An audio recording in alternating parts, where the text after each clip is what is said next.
6 piece. Unaingia daily kondoo inaingia ndani hata kuku inaingia. Yeah. 6 piece. So.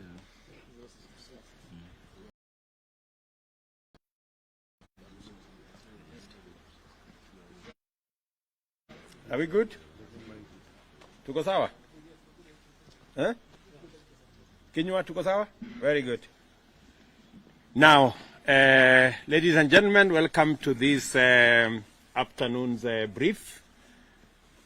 On behalf of the Kenya Kwanza fraternity, I wish to welcome my good brother David Ochieng and the Movement for Democracy and Growth Party. Joining the Kenya Kwanza this morning, we have already signed an agreement with the MDG party to join the Kenya Kwanza fraternity in making sure that the agenda we have for the next 5 years, we are going to share in the delivery, in the management, and in the progress that we intend to make in taking our country forward. I am very delighted to welcome the MDG party into the Kenya Kwanza family. We have been in consultation over the last few weeks, and this morning we concluded the agreement that now makes MDG a part of the Kenya Kwanza fraternity. It is a historic moment because this is a party largely from Nyanza, the former Nyanza region, and we are looking forward to forging the necessary partnership and building the necessary networks so that going into the future, we can mainstream the people of Nyanza, the people of that region, in working with the rest of Kenya in ensuring that we build politics that are devoid of ethnicity, of unnecessary conflict, and ensuring that we build on the current momentum where the people of Kenya have made a conscious, deliberate decision to get rid of the politics of ethnicity, division, hate, and things that put us or put divisions amongst the people of Kenya. I look forward in the coming days, months, and years to visiting every part of Kenya. We have already made a commitment that the government we are going to set up immediately after our processes of election are concluded will be a government that will leave no region and no section and no part of Kenya behind. We are going to make sure that we move as a country, and for the very first time, we build bridges and networks across Kenya so that we can carry the wholesomeness of the people of Kenya into the future together as people who belong to one nation. The people of Kenya have already made a decision to get rid of ethnic politics in this election. It is our belief that in the coming election, we will also have politics that are devoid of conflict and violence. We look forward to visiting Nyanza, campaigning in Nyanza, in all the 4 counties of Nyanza. Unfortunately, in this election, we were not able to visit any of the 4 counties of Nyanza because of matters conflict and matters violence. With the networks we are building with MDG and other political actors, and I want to thank the leaders who are here, the former governor of Kisumu, the Honorable Ranguma is here, the immediate former MP of Kisumu Town West, who is here, my good brother, the Honorable Olago Alwoch, and the immediate former senator of Kisumu, my good brother Fred Outa, and all the other leaders who are here. And I want to say that we are looking forward as Kenya Kwanza to building partnership with you and with other teams in Nyanza in ensuring that our programs, our plans, the agenda that we have for the country is seamless across Kenya. And it is our commitment as Kenya Kwanza that we will work with all leaders, those who are present here, those who are not here now, to make sure that we move our country to the next level. In the same vein, let me take this opportunity and ask our competitors that we want to move the country to the next level. Please allow the judicial system in Kenya to make a determination of the issues that you have taken to court. There is no need, there is no reason why anybody would want to lecture the judiciary on what to do. The judiciary is an independent arm of government. They have the capacity, they have what it takes to make a determination of the issues that have been taken before them. We want to say categorically that we are not building this country around personalities. We are building this country around institutions. And all of us, irrespective of who we are, irrespective of how much power we wield, we must respect institutions. We must build institutions. We are aware that our competitors destroyed the Kivuitu Commission. They destroyed the Hassan Commission. They now are on a mission to destroy the Chebukati Commission. We want to tell them it is not right, and we will not allow them. Because for us to live in a secure, predictable, democratic society, we must build our institutions so that the rule of law overrides the rule of men.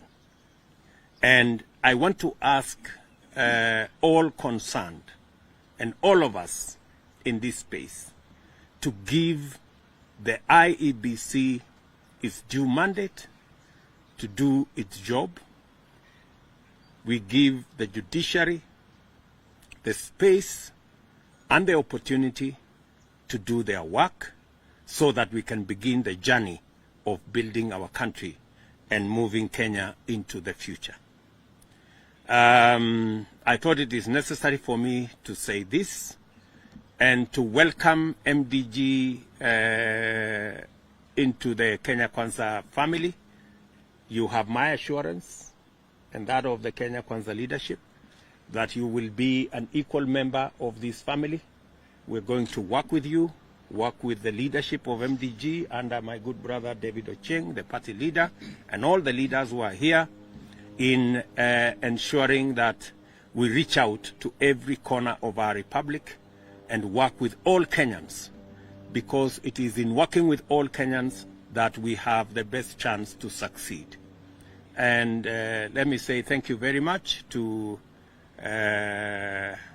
all of us here who have come so that we can consummate this relationship and move Kenya to the next level. Asanteni sana. Maybe I will ask my good friend David Ocheng to say something before we finalize this ceremony. So. Thank you so much, Your Excellency, President-elect. I must say that we are very happy this afternoon to be here. And I must tell you that I believe that MDG is the part of the jigsaw puzzle that is missing in your matrix to govern the country. and that jigsaw puzzle has been found today. And like you said, it's going to be smooth sailing now going forward, because we as MDG believe that most of the things that are in our manifesto, the things that we want to be done to make this country livable, to lower living standards for our people, to make living in this country bearable for our people, to improve agriculture, to improve infrastructure, to ensure that education is as cheap as it can be, lie at the heart of the Kenya Kwanza manifesto. So our coming here today is based purely on finding ourselves in the same policy direction, policy framework, and policy path. And we believe that as a party that is nascent, that is growing, we find umbrage and friendship in Kenya Kwanza, because largely Kenya Kwanza stands for peace, stands for justice, but above all, stands for all of us growing together without leaving anybody behind. We can never, as a country, grow if even a single part of the country, even a single human being in our country is hungry, lacks, or is in want. And I'm impressed by the fact that you've promised us in our discussions that you're not going to leave anybody behind as you go out in implementing the Kenya Kwanza manifesto. Number two, and also most importantly, is that as a country, this need to nurture leaders. As we grow the country, we must move from independence through post-independence into the future. And that future can only be there if there's room for nurturing young leaders going forward. I believe that working with you as a party, working with Kenya Kwanza leadership, and I've spoken to all the other party leaders in Kenya Kwanza, I find myself in a place where I'm going to learn so much how things are done and how they are done well. We believe that Kenya Kwanza believes in running an accountable government, a government that respects human rights and the rule of law, a government that stands for justice. And as MDG, as we come in, we will continue insisting, like we've done in our discussions, that nothing will be done out of the legal framework. And so even as the cases are in court today, I mean, as David Ochieng, I was elected in Uganda. I'm going to be sworn in next week. Yesterday we saw 45 governors being sworn in. All these elections were done by the IEBC. We cannot pick and choose which results we accept and which ones are wrong. There's only one IEBC in the country. This same IEBC did the elections for all the other seats, including the presidential one. And so I want to urge the country that we only work best if we believe that the institutions that we've set for us are up to the task. We cannot be saying that all the 45 governors and all the 290 constituency MPs and all the MCAs that were elected are good to go. And we saw all the leaders yesterday going for the swearing-ins of these leaders. And then one particular election then becomes what will bring the country down. And to beseech Kenyans that this is not the first time we are seeing a petition going to Supreme Court for decision. Let's wait for the court's decision. Let's accept it when it comes.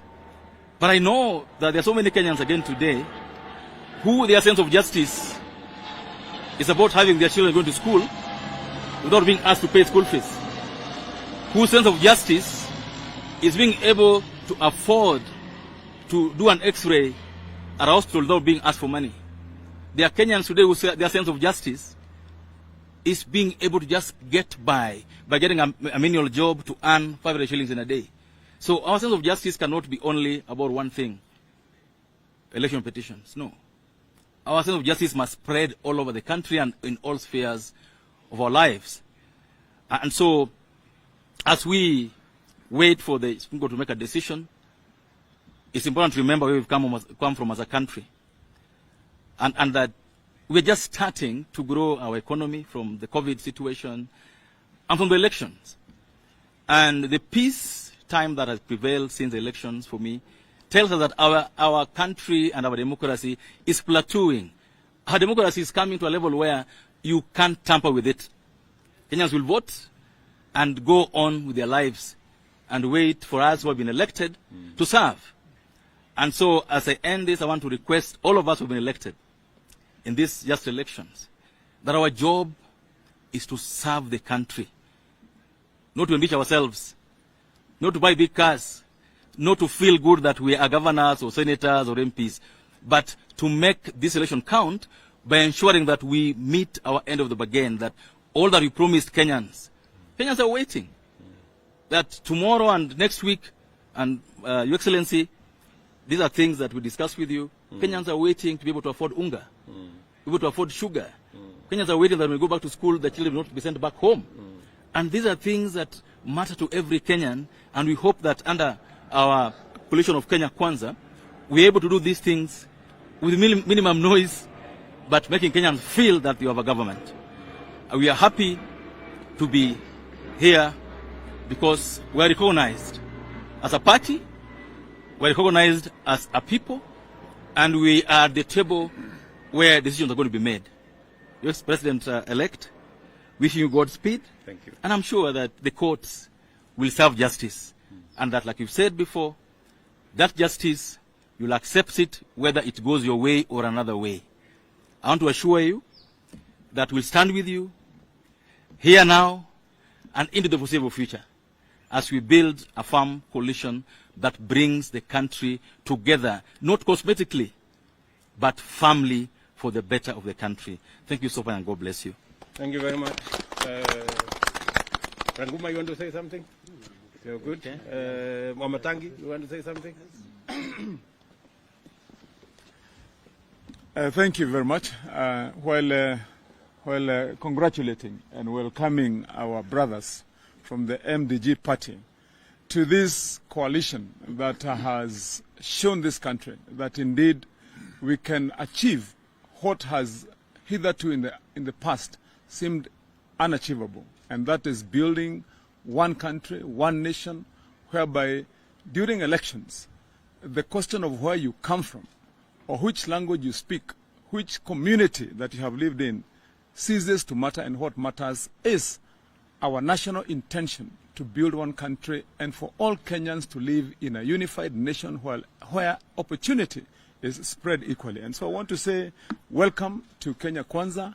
We are the coalition that has opened a new chapter, given this country a new deal, whereby we know that under the leadership of our president-elect, William Samoei Ruto, this country will start to realize the development that should have been in the past many wasted years when there was conflict.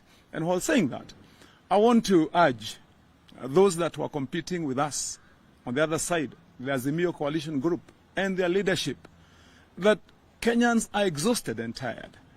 We can't continue with this kind of game that has been played over the years. And it is important for us to raise the red flag on what has now been identified clearly as a premeditated and calculated move every time when we hold elections, that IEBC is placed as one of the games that will be played by the leadership intending to discredit the results after Kenyans have expressed their intention.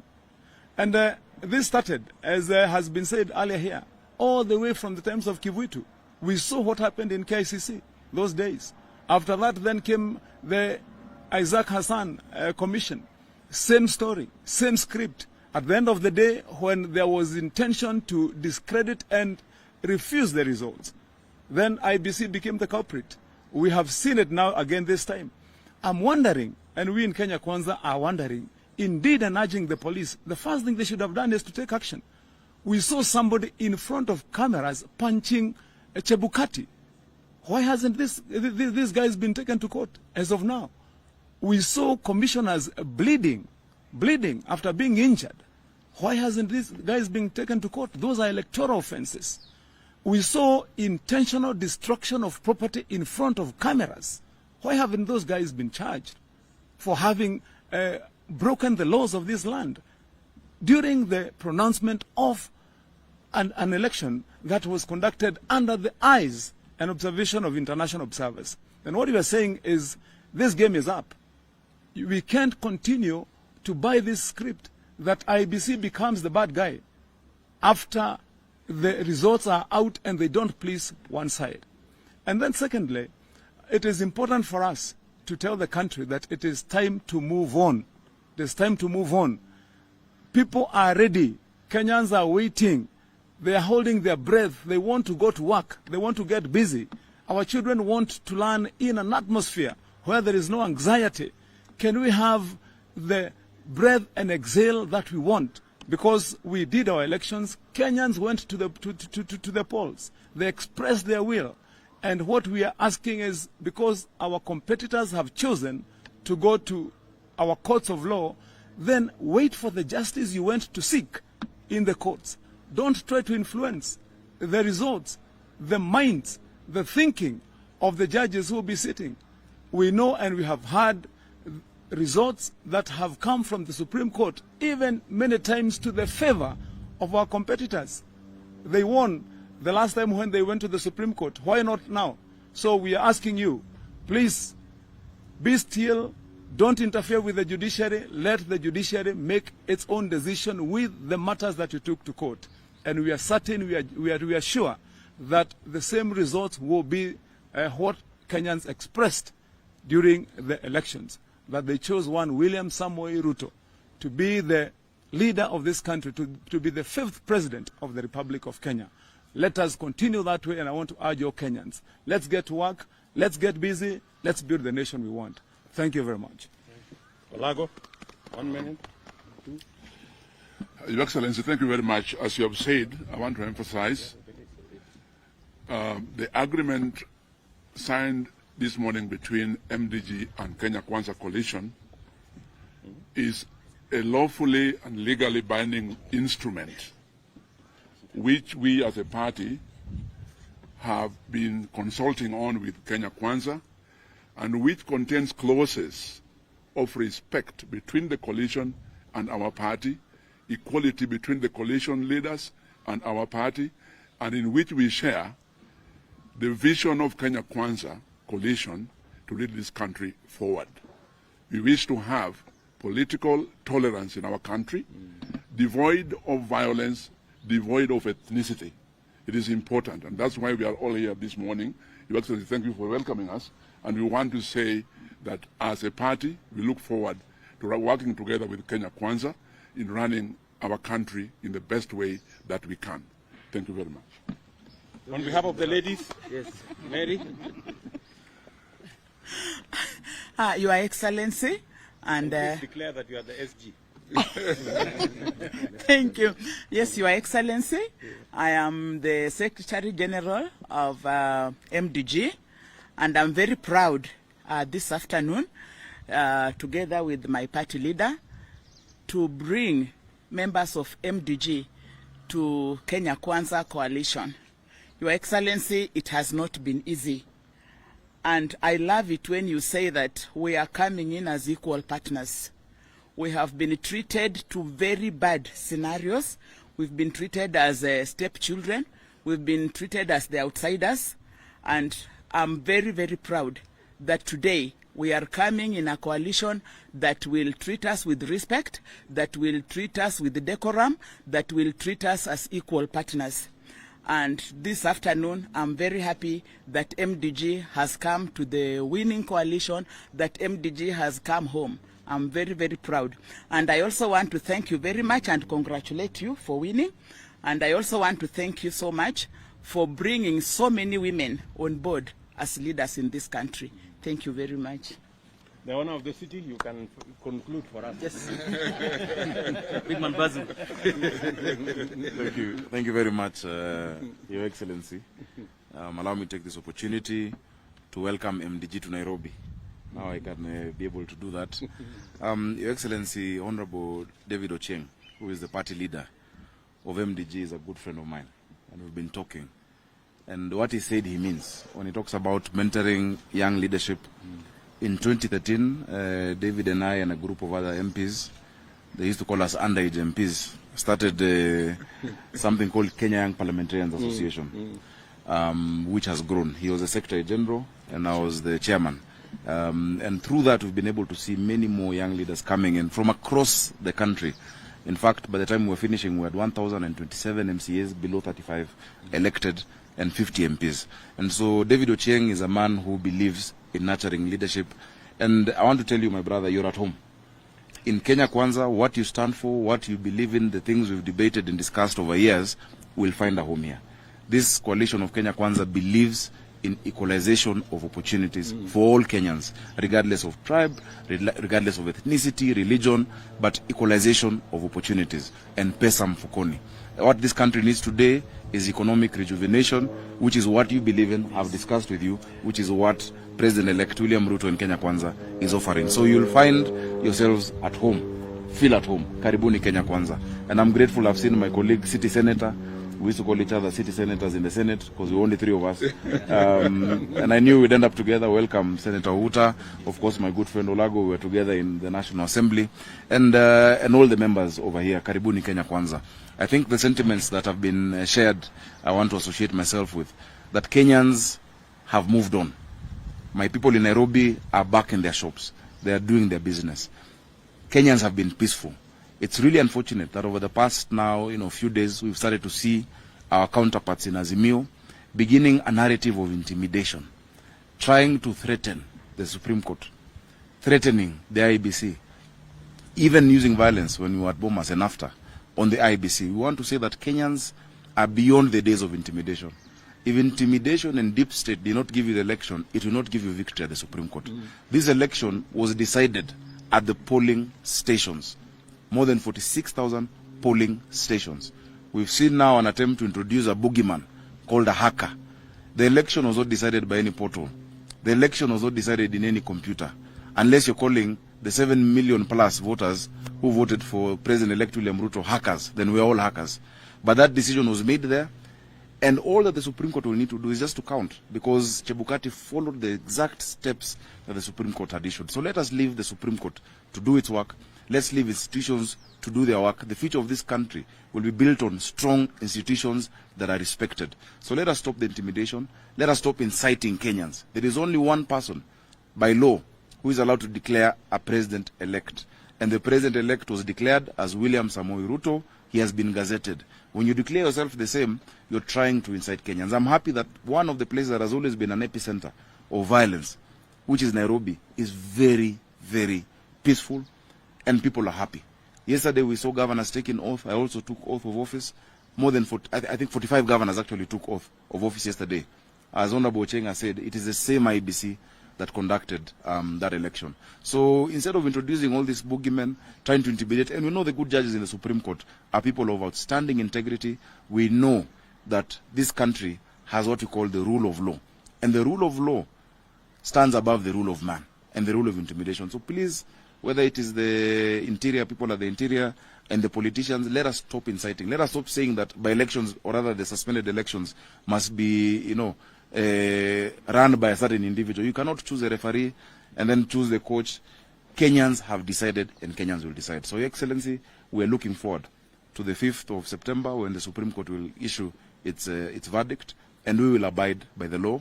Let Kenyans remain peaceful. And MDG, karibuni sana. Kenya Kwanza coalition, and I'm sure I have the permission of our party leader to say, is a coalition whose doors are open. We want to work with people from across the length and breadth of this country. Our doors are open, and karibuni sana. Thank you, Excellency. Thank you very much, the Governor of the great city of Nairobi. Where are the... Oh, bring them here. I think we can remove this. Unaweza kuondoa hii. Beba hii. Tutakupatia hiyo chukue ingine.